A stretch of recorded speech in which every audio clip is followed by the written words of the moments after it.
Greetings and welcome to the Game of the Year coverage here at Words About Games. 2-ish weeks of intense coverage of all the best and worst games of 2018, celebrating the good times and the excellent games, as well as taking a look forward at 2019, making some predictions for the year ahead and highlighting some of the most exciting games that are due to make an appearance in the next 12 months. Today, I thought it would be fun to take a look back at a video I made 12 months ago, my 16 most anticipated games of 2018, and make a short video to see how my excitement and anticipation panned out. First of all, 5 of the 16 games I named as my most anticipated games for 2018 were delayed. Bloodstained Ritual of the Night, Code Vein, Metro Exodus, Sunless Skies, and Yoshi's Crafted World, which we didn't know the full title of at the time, were all a part of my video last year, and the 5 of them were delayed into 2019. With that being said, let's take a look at the 11 remaining games and see how my hype for them panned out.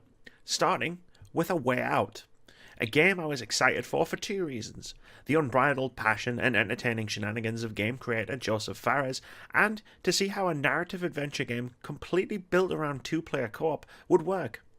Luckily for me and the game, A Way Out was a standout game of 2018.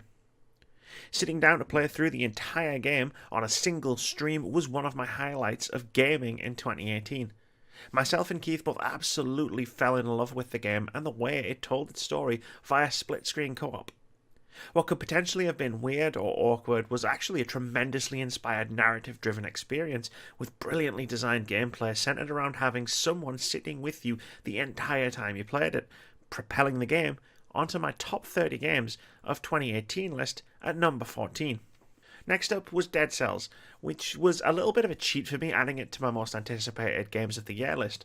Had already been playing the game on and off since the summer of 2017 when it launched into early access on Steam, so I already knew that developer Motion Twin had something special on their hands. I could see the game that was taking shape with each early access update, as Motion Twin made some incredibly astute additions and changes, specifically changing the way skills and upgrades worked to a system that made an already great game even better. I was already addicted, basically, and I already knew that whenever this game came out in 2018, I was going to find something very special. When Dead Cells eventually came out last summer, it was a game I found incredibly difficult to put down.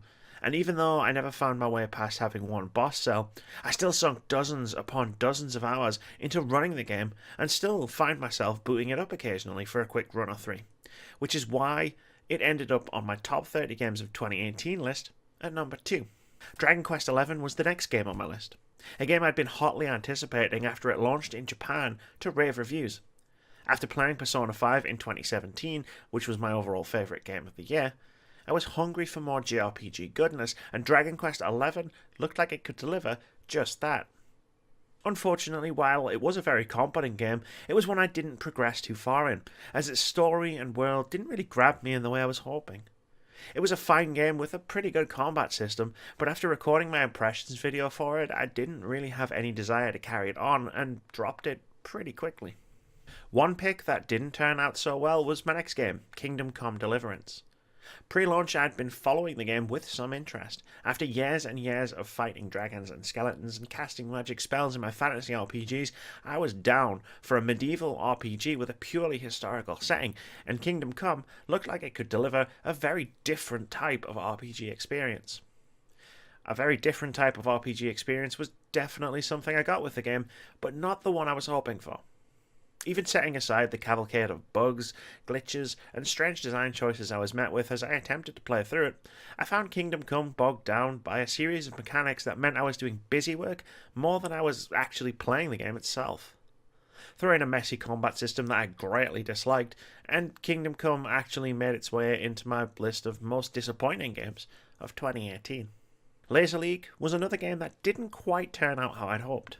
Don't get me wrong, it's a really fun multiplayer game, and the limited amount of time I spent with it was a great deal of fun.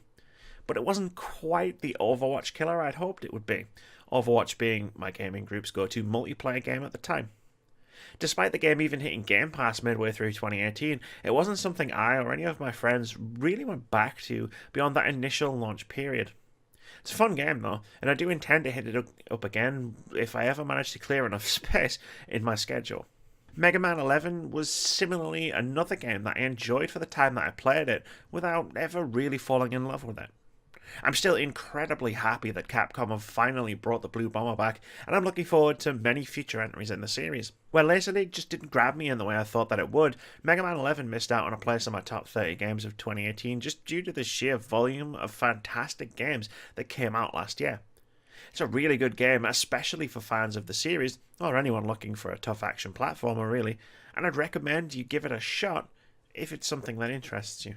Monster Hunter World utterly sucked me in from the moment I ventured out into my first hunt. While it wasn't an open world game, rather a series of biomes that you could only visit to complete specific quests or grind for resources, it was a phenomenal world to explore. Heading out to hunt a specific creature didn't mean that that was the only creature out there, with each biome having specific monsters that could decide to poke their head into one of your fights and decide to attack you, the monster you're actually hunting, or both. The fact that hunting monsters isn't just a button-mashing grindfest against a huge health bar is also a tremendous boost to the game. After taking enough damage during a fight, monsters will retreat to heal up, and you'll need to track them down to reinitiate a fight, usually against a monster that has entered a new phase with extra attacks. With excellent combat and a huge variety in potential playstyles thanks to a diverse complement of weapons, it's easy to list off reasons why Monster Hunter World made it to 5th on my top 30 games of 2018 list. Red Dead Redemption 2 was pretty much a given for landing on my most anticipated games of 2018 list. The last game in the series was my overall game of the year back in 2010, and I anticipated that Rockstar would build on that masterful open world game in a variety of new and surprising ways for the 2018 sequel. That didn't quite pan out as I'd hoped. While Red Dead Redemption 2 featured one of the best worlds I've experienced in a video game, a world that felt like it was a living, breathing place, the gameplay didn't really keep pace with it, feeling dated and cumbersome, with an annoying emphasis on animations taking an age in an effort to be realistic. If it had just been a bit more streamlined and a bit less obnoxious to play, this could have easily been one of my absolute favourite games. As it stands, the strength of the world building and characterization alone got it to 27th on my top 30 games of 2018 list, but with the better gameplay, it could have risen a lot higher. I don't think it's any great secret that I figured Spider-Man would be my game of the year for 2018. My huge Spider-Man fandom aside, everything that PlayStation and Insomniac had shown for the game made it look incredibly impressive, and the hype and anticipation I had for it totally paid off when it launched last September. More than anything else, Insomniac's Spider-Man felt like a totally quintessential Spider-Man experience in every way possible. First and foremost, this was a fantastic interpretation of Peter Parker, and I was incredibly glad that the game focused as much on his life and relationships out of the suit as it did in it. The story took a little time to really get going, but once you get the cutscene that was shown off at last E3, it was tremendous, with some brilliantly high stakes that led to some excellent superhero drama. Controlling Spider-Man, something the game had to absolutely nail, was nearly perfect.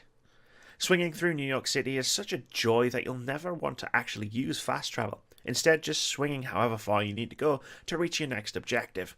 And the combat was a perfect mix of Arkham-inspired combos and Spidey gadgets.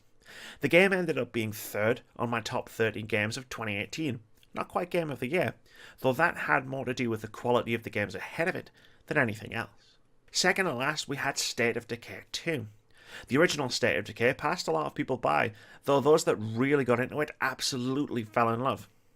The second game ended up being a slightly more polished, bigger version of the first game than necessarily feeling like a full-blown sequel, but it was still a fantastic time for anyone that played it. You can't really find another zombie survival simulation game quite like State of Decay, and it scratches a very particular itch, thanks to its unique blend of exploration, scavenging, action, storytelling, and community management.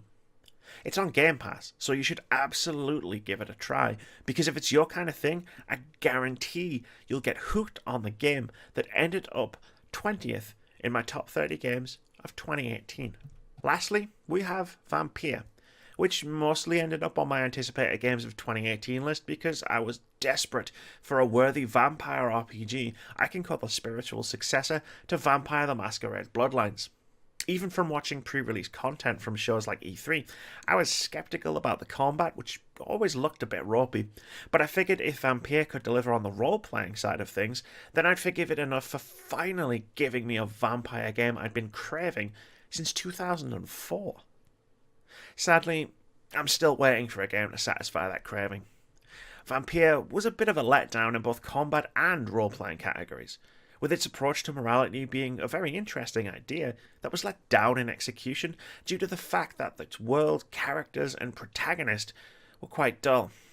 To say I was gutted is probably an understatement, which is likely why it ended up on my disappointments of 2018 list. Thank you very much for watching this video, guys. If you've enjoyed it, please keep it here at Words About Games. We've got tons of content, including our weekly podcast, more impressions videos, patch notes, and our weekly indie game of the week. We also stream over on Twitch at twitch.tv/wordsaboutgames every Monday, Thursday, and Saturday. And most importantly, have a great day.